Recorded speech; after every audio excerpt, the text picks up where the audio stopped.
So questions? I have a question for all of you. I find these really remarkable presentations and very thoughtful, thought-provoking. I just wondered, one of you ended your presentation with the phrase, so what, or maybe what's next, and I just wondered what impact this has had on all of you in terms of your plans for future activities, and would you be thinking of trying to continue to be engaged in these issues in some way in your future plans?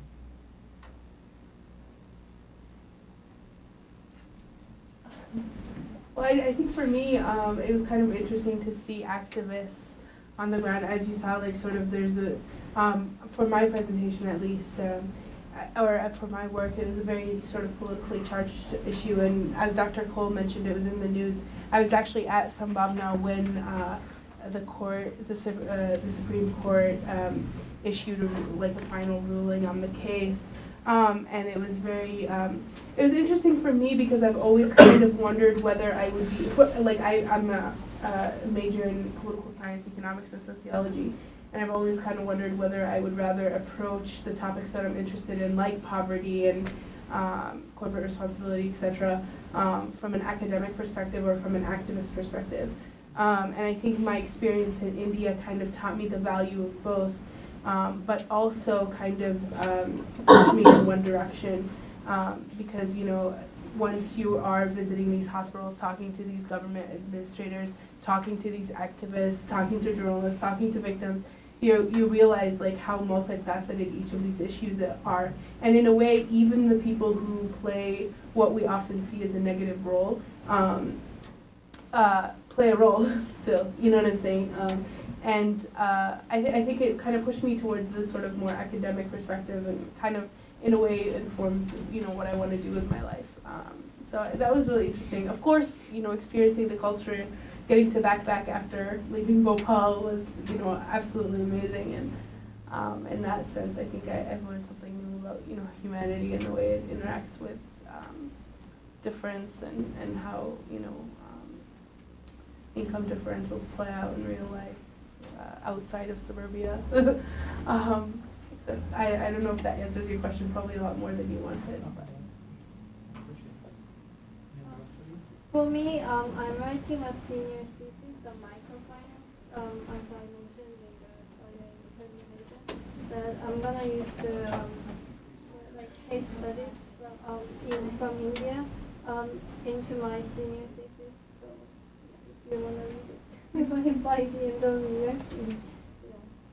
And then I want to continue work on the poverty alleviation of the graduate. I'm not sure what I want to do yet, but probably going to graduate school and then research more on the different poverty alleviation programs for microfinance. Yeah, for me also, the experience, like I mentioned very briefly that I'd been exposed to this NGO for my first time in the summer of 2009 and was like super fortunate to be able to come back. And so it just solidified my my appreciation for what this particular NGO and what NGOs at large are doing for the entire human population, where governments and other official regulators just kind of fall short. Well, I guess since Iman and I were in the same place and kind of got a first-hand look at what's actually going on in Bhopal, I would say that in contrast, I feel like my future is headed more towards the grassroots level work. I think we're both a little bit disenchanted by some of the things we saw there, but what I really got from this experience is that alternatives are possible. The way that the Sambhavna Clinic is approaching things, I think, is a valuable model. They're very independent, and they're moving away from even relying on, the funding that they do receive is largely private donations, but I think they're even moving away from that in some regards. Like the Herb Garden is this perfect example of how they're trying to be very self-sufficient and sustainable financially and environmentally. And so I'm interested in that kind of work, probably not in India, but other places in the world. So that's what I took out of it. And see, I went to India like largely because I wanted to get some research experience and looking at going into grad school later. And one thing that like I didn't really talk about is that like my research project actually had huge major problems almost the entire way through. So I really learned a lot about like what can go wrong with research, and then in general and in India in particular, I think like it's really going to be useful for me in the future to like know what not to do.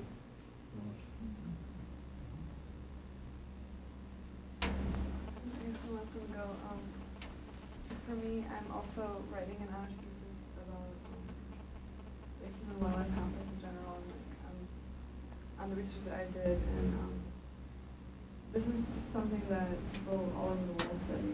Like it's a major problem in Africa and in a lot of other countries. So I don't think that I'll be able to come up with like, eureka, this is what we should do every moment for this issue. But I think that I would like to think that I contributed something at least to the Wildlife Institute with my research. So hopefully that will enable them to hopefully one day come up with a more viable solution.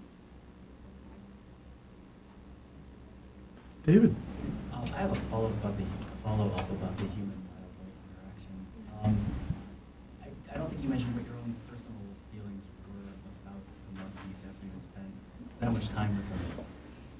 Like when I first came, I thought like, oh, it's great. I wanted to see more, and then after a while, like once they started busting into your rooms, you can't go to the bathroom and things like that. You realize like, okay, I don't know if I like this so much. And actually, when I went to the biosphere, like I did not see any, and it's because the way it's like set up, where people actually live, they don't really come around there. They stay in the crops, which are like a lot further. So their issues are a lot different. They don't usually get they do when they go to the fields, but like in daily interaction, they don't have to deal with them as much. But in Dehradun, we definitely had like daily issues with them. It was an experience, something that I didn't think I would personally get to see, but it was a problem for sure. Everyone in India told me not to look the monkeys in the eye. Yes. I was like, the first Good thing advice. they were like, don't look them in the eye. I was like, silly. No, it's a hierarchy challenge. Yeah. So it's the answer to that is, you want a piece of me? I met an Australian woman like shortly after who, apparently was chased by a monkey for making that mistake. And Yeah. And then I kept my eyes on the ground. I've had that happen when I was leaning down to take a picture and they saw me. They just started racing towards me. I was like, oh no.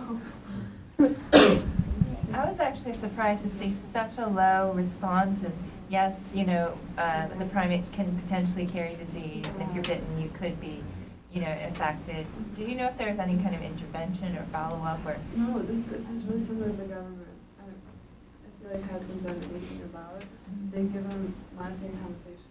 That's it, and that's only for certain like animals. They don't give them compensation for anything else. But they don't seem to know. And as far as I know, they all said that they haven't had personally any problems with that. Like I said, like they don't have that much personal interaction with parents, but. A lot of people did say that they were afraid of maybe potential attacks and things like that. So I think it would be important to get some sort of information out there for them, like about what should be done in case you do get it or how to avoid it. I don't know anything else. It's apparently a problem with human beings too. Primates have toxic bites. So bite them back. Any other questions? Yeah, okay. You had showed pictures and you had mentioned that they weren't most of what you had seen when you were working in the slums. And I was wondering why that was. I didn't see in slums. Actually, slum areas, I bet it's much nicer than what I imagined. Like, I was going to talk about it, but I didn't have much time. Like, on the surface, like outside, there are trash everywhere, so it seems really unpleasant to like being there and stuff. But once I get into the house, people are really friendly and nice, and it was very nice in slums actually. But by the like train stations, I saw just people lying on the like streets. They are really drunk and like flies everywhere, and I just was shocked at how they're like lying unconscious and people just passing by, just like the scene I saw. And also like there's a disabled man that he didn't have any legs and arms, and he was like all naked on the train station.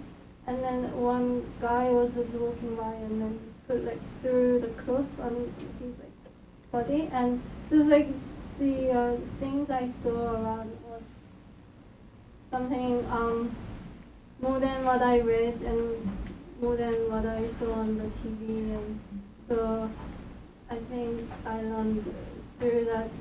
I thought about my life. What should I do for them, and what can I do? It was like really, I guess like turning point in my life. Like just not only think about myself, but think about others who are not really like.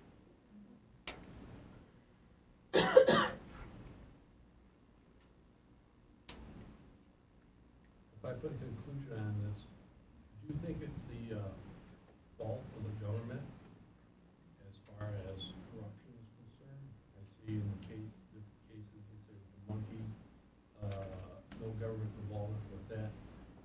The clinic doesn't want government involvement, maybe because of corruption and or lack of money. The rickshaw drivers, you see corruption there in all levels. Do you think it's the lack of sufficient government that is a major factor in all these problems? I will say, to be fair, that I mean I was struck by the relative amount of information out there in the Indian government, and I know I've traveled a lot in the Middle East and such, and I know that if I had requested some of the documents I requested in, say, Egypt, I would have been laughed at. And so, in a sense, yes, at least for my part of the project, with the government spending, and you do see a lot of corruption, a lot of money disappearing, money coming in from the central government disappearing once it reaches the state government. But at the same time, I think you kind of have to hand it to India for being what it is in the stage of development. For the amount of information that's out there, and the fact that you can go walk into one of these government offices, and maybe it will take you 6 hours of sitting there being ignored, but eventually they hand you the papers, grunt and hand you the paper, and they're like, ah, damn you.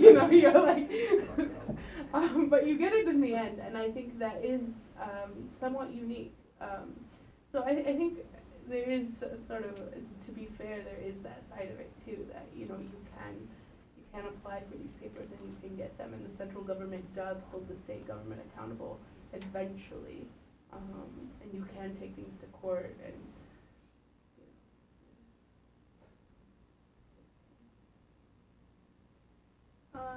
In terms of poverty, I thought I can see that the government is trying hard, but it's not something that even in US there's a big poverty level in some areas. I think it's something that governments cannot solve, but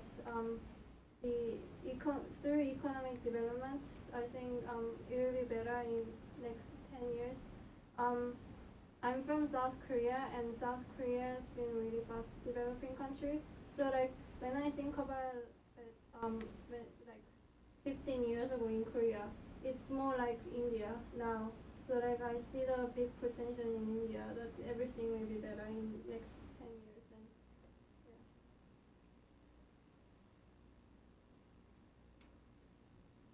Right. I know that they don't get the compensation for certain things, and people say, well, that they don't even provide enough compensation for what they should be providing, but I feel like that's not a solution. Just providing compensation doesn't help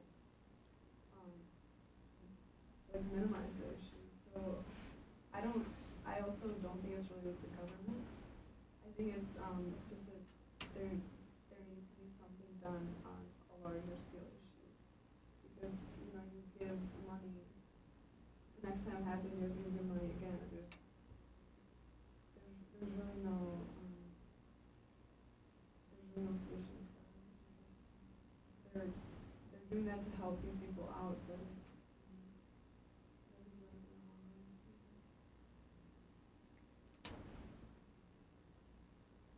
Well, thank you all very much. It's a wonderful event, and thanks again to our anonymous donor for making it possible.